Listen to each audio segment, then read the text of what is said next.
Hello, everybody, and welcome to yet another episode of Ingredients for Adventure with your host, Freebiewits, and joining me, as always, as you can see, to my left, your right, is Sai. Sai, do the thing. Hi everyone. There we go. So, um, you guys may have noticed that we haven't released any videos recently. This is actually my fault for so many reasons.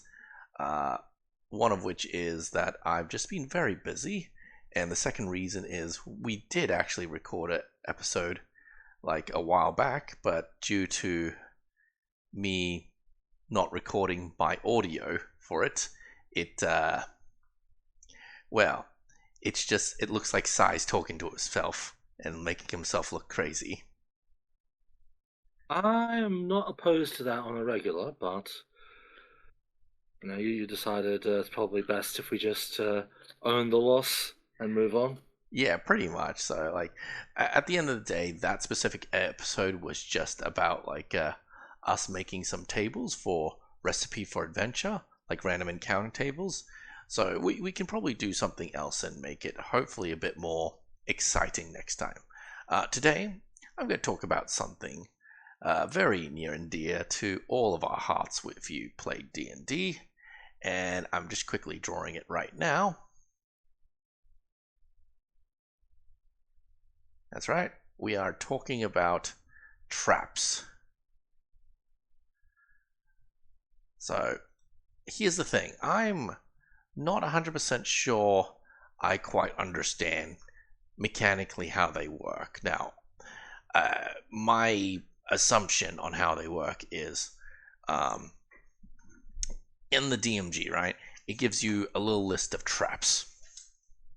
So, one of the traps I want to point out, uh, let me just see if I can't see it, has a DC 10. It has a DC 10 um, perception check to spot. It's in the pit. It's a simple pit, right? Which tells Yep. me that you can just see it because passive perception. Most characters have a passive perception of 10, right? If I'm not incorrect. Now, is the issue the fact that it's like the simple pit is DC 10, and so why would that be a problem? I suppose so, but like the falling net, the DC to spot, the tripwire, and net is 10 as well. Okay, so immediately I can let you know something that you probably do not know Okay. that does actually affect this. Oh, what's that? So, with passive checks, Uh huh. advantage and disadvantage is represented by +5 and -5. So if you would have disadvantage on the check, for example, if it was in the darkness, Oh, or you're you'd have being negative chased and five you're to your just, path or if you're being distracted. distracted in a You chase. would have -5 to your passive perceptions. In which case, someone with a passive perception of say 12, in the situation where it's dark and they cannot see properly, or they are being heavily distracted by something else, their passive perception would actually become 7, which is below what would be necessary to see a regular trap. Oh, okay. You know what? That makes more sense to me. I guess if I just read the book, as they say, reading is tech, I would know this, and I have stumbled into an obvious trap like this pit, despite being able Yeah. to see it normally otherwise. Yeah, normally you'd be able to notice it, but that's the fun thing with traps is usually if you want a trap to work, you need some way to have the person fall for it. Whether it Mm-hmm. is just it's in the darkness, or you've camouflaged it, or in some cases you just try to actually funnel them towards it. So I suppose like this episode, because it is an ingredient, and if the people who saw the title of the video, they can spoil it for themselves. But like what we'll be doing today is talking about traps in general and making our own and like discussing them. So obviously Oh, your classic trap is the what do you call it? The the pit pit. trap. Yeah, everybody Yep. likes good pit trap, like, because like there's no real way to disarm it, at least not at lower levels. Um, Well, there's the basic pit, yes. However, more advanced pits have the like the fake floors mhm. that will have like hinges on one side, and then when you step on it, it will lever down like a Like a little like trapdoor. yeah, like a little bin lid or something. Yeah, but you wouldn't know it's like that until like you step on it. Someone's triggered it, or you notice it with a decent check. Mm. And if it's a kind where it's like, hey, stepping on it causes one side to fall down, you could say disarm it by lodging like a chisel or something into it, preventing it from actually falling when pressure's put onto it. So there are certain variants of the pit trap where you could theoretically disarm it. But usually, the best way to avoid dying to a pit trap is finding it and telling everyone, please walk around this point. Mm, mm, mm. No, don't play games around it. Do not play shovesies near the pit. The pit has spikes in it. Yes, barbarian, I understand that if you fall into the pit, you will probably be fine, but I don't want to have to deal with the consequences of you falling into the pit and having to pull you back out. It's just And one of those things. hmm, and that's actually one of the really cool things about pit traps is that not only do they make for a good trap, they make for a surprisingly fun mechanic during an actual fight as well. Because if a open pit trap is in the middle of the arena while you're fighting enemies, you could potentially shove an enemy into the pit, and they can potentially shove you into the pit. It's just another area of like danger and stuff like that. Yeah, and because getting out of the pit is usually difficult. Like, if you can fly, okay, cool, you can leave. If you can climb walls, okay, you can leave. But if you do not have the ability to just hop out of the pit, being shoved into the pit, even if it doesn't kill you, could really take you out of the fight for a couple of turns potentially. Oh yeah, and then like that just leaves, like as you say, because it leaves you out of the fight, that leaves all your allies like down a man. Yeah, and where in a normal situation, if you got say downed by taking too much damage, your cleric or your healer, whoever it is, could potentially just give you back a hit point and you'd be back in the fight.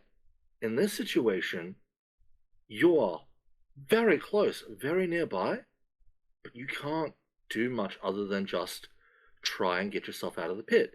Or one of your allies can put themselves at risk trying to rescue you. Mm. And all of a sudden, a small hole in the ground has become something far more effective. And likewise, more complicated traps in an actual battle can lead to some very interesting results as well. Like Because, it's just another. Actually, yeah, that's a really good point. Like the fact that what do you call it? Um, Pit traps are like they're not specifically lethal sometimes, especially to higher level no, characters. Like you mentioned the no, barbarian, but like even like a level like 3 or 4 wizard like can survive like a couple d6 worth of like fall damage easily. yeah, they'll probably survive. But It's not the damage that gets the party, it's the fact that like you said, it just takes them out of the fight. Action economy is a thing. If they're wasting all their time like trying to get out of the pit, that's time they're mhm. not using to bring down the enemy. And um, thinking of stuff like Tucker's kobolds, Mm-hmm, mm-hmm. if you're going to have like regular pit traps, wait for things to fall in and die, it is possible that the act of someone falling into a pit trap might be what starts a fight in the first place. Oh yeah. Imagine walking into a small area and someone falls into the pit and then all of a sudden, a secret wall opens up, and a couple of little kobolds come out to fight the rest of the party, while Oh, one of their players or one of their men is down in the pit, what unable to help. what if the pit is like part one of a trap? Like, Yeah. like you said, like a pit could have spikes in it. But what if there was like I'm drawing it on the screen now. Yep. Ventura falls down. All his friends are up here, right? Mm-hmm. Going like, oh, how do we get him out? And then over here is a murder hole and a crossbow or like Yes. spears and stuff like that. Yep. Attack the person in the pit, not Yeah. the people up above. Exactly.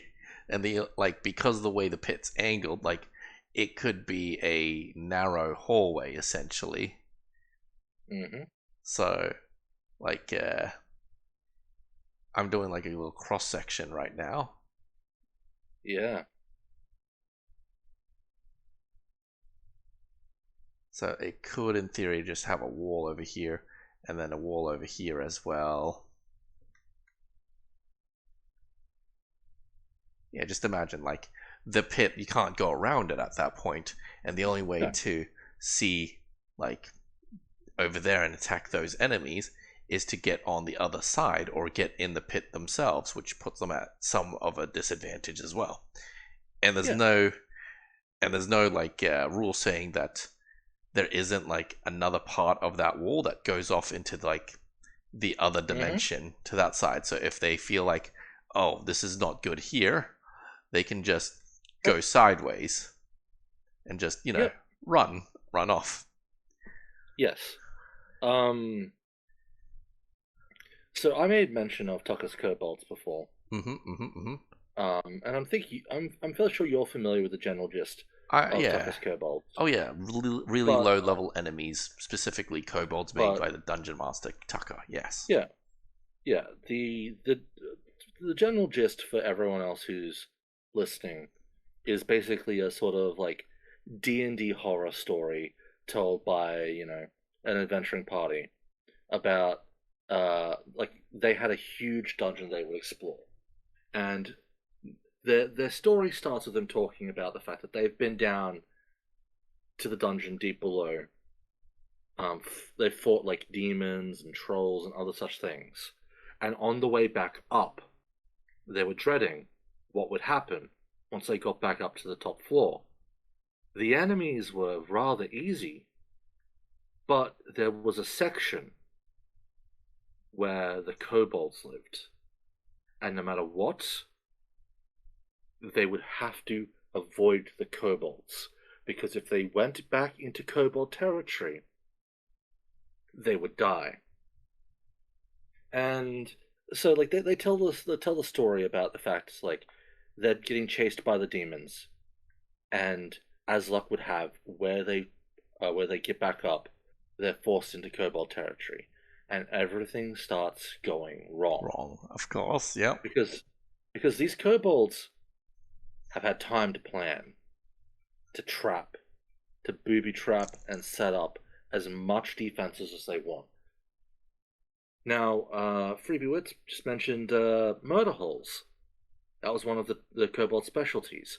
They would have little slits so they could open up, shoot a crossbow, and then just close again, allowing them to attack without getting attacked in return. And so every time you would go into kobold territory, you'd be constantly at threat from every angle, and you'd have almost no chance to ever retaliate. And there's something rather terrifying about that fact. Now, you could call it like Batman principle, where it's like prep time is a superpower. And traps can make even like a weak kobold vastly more dangerous. Because action economy, as was described earlier, is a thing. The more times you get to attack and do your own things, the more likely you are to win. And Mm. if your opponent has to try to escape from a trap, has to wait until you do something, has to, try to save their friend, that is more chances that your opponent gets to try and defeat you before you defeat them. And something as simple as like a couple of crossbow shots, that's probably not going to take down a seasoned party. But if you're in a dungeon or a situation where there's potentially more fighting ahead, every little bit of damage you take can mean the difference between an easy fight or an easy escape and one that puts a lot more pressure upon you. Because imagine the fighter at the front line going into battle with all of his hit points. He's going to feel very confident. But if the fighter is forced to go into battle at half health, he's bleeding out of various little crossbow wounds that he took just because the kobolds kept shooting him and then ducking away. That's going to start to wear him down. That's going to make him, a bit more jittery, a bit more panicky, a bit more likely to fall into other traps when they get desperate. Or even like other Might monsters. do the opposite. Yeah, and like running into a different set of monsters. Like imagine you've just fallen into a spike trap, and it was a pungy pit with poisoned spikes, and now you have the poisoned condition. That gives you disadvantage on your attack rolls and your skill checks. All of a sudden, you're now a lot more of a liability during the next battle because you're rolling at disadvantage. Like every little thing can change the battle, and it's good to remember. Like if you're a dungeon master planning a dungeon or like a set of encounters, is that your objective is not to defeat the party in one single battle. Instead, it is to slowly wear them down. So that when the dramatic finale occurs, it feels more desperate. It feels more desperate. And that's where some of the best moments occur. When you're low on life, low on resources, the big evil dragon roars in front of you, and you are trying to fight or trying to flee, knowing that you don't have much left in you, but you're here. And sometimes it's fine to allow the adventuring group to rest before a big fight as well, because sometimes you also want them to be fresh for the finale, and so you give them a moment of reprieve. But you best be sure they worked hard to get to that moment of reprieve. Because otherwise it will just feel like, we traveled deep into a dungeon, we got to rest, we're hale, we're healthy, and now we have defeated our boss fight. Yeah, you want them to work for it, essentially, right? Yeah, you want them to feel like their victory is earned. Sure, yeah, exactly. So, like, I suppose the only question now is, what's your favorite trap to throw at players? Okay, it's I don't like throwing it at them often. But you don't want them to get used to it. No, and realistically, it's a very high level trap, so usually it's not getting up. But the sphere of annihilation is such a fun concept. So, for those who do not know, the sphere of annihilation is an orb. It's a nice little sphere that often floats, and it will be stored somewhere, hidden away, or just in the center of like the room. And naturally, if it's hidden away, like inside of say the mouth of like some weird statue, and you're trying to find where like a hidden lever is. Maybe you'll accidentally touch the giant floaty orb. Or maybe you have a kleptomaniac rogue who's like, ooh, floaty sphere thing. I'll just go up and touch that. And all of a sudden, they're on the receiving end of disintegration. And it's like, okay, just by it existing, it is a threat. It's a very, very dangerous magical item. But where it gets fun Hmm. is that there exists another magical item known as like the control rod, which allows someone to slowly move the sphere of annihilation. And as established, this thing disintegrates anything it touches. Hmm. And so you can have fun scenario where it's like, oh, we know that this thing is dangerous, and then the thing starts slowly floating after you. It Yeah. is not fast, it is just a slow speed. It's But the idea that you can't close doors to stop it because it will just go through the door, leaving a hole. It is a ever looming threat until you either get far enough away that whoever's controlling it gives up, or you find the controller and stop them. Because until you do, this very slow looming threat is going to be following you, and you cannot stop it. If you cast magic at it, your magic will be destroyed. If you try to hit it with your sword will be destroyed. All you can do is pray it does not reach you and it does not touch you. And I love that as a initial threat of just curiosity, because curiosity kills the cat. But then after it's been established as a threat, using it as a slow moving obstacle that's just chasing the party, that's fun. That's that's spooky. That's mysterious and dread filling. That's why it's my favorite. I want to tell you my favorite, and it is a dumb trap in comparison. Dumb traps are still fun traps though. So, for those of you who watch my recipe for adventure things, you'll know that I'm a big fan of something that are considered unintended traps, as in like part of the terrain has been damaged or some sort of mechanism doesn't quite work anymore, and it becomes inadvertently some sort of hazard, a trap, if you will.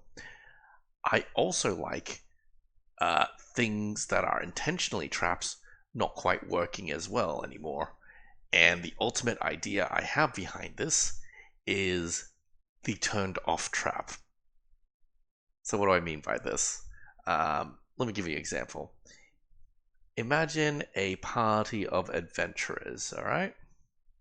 So, you got some adventurers, and at the end goal, there is, the treasure that they need to get. But in front of them is let's just say it's a hallway, and it's like a sheer drop. And on this hallway are a bunch of flooring panels.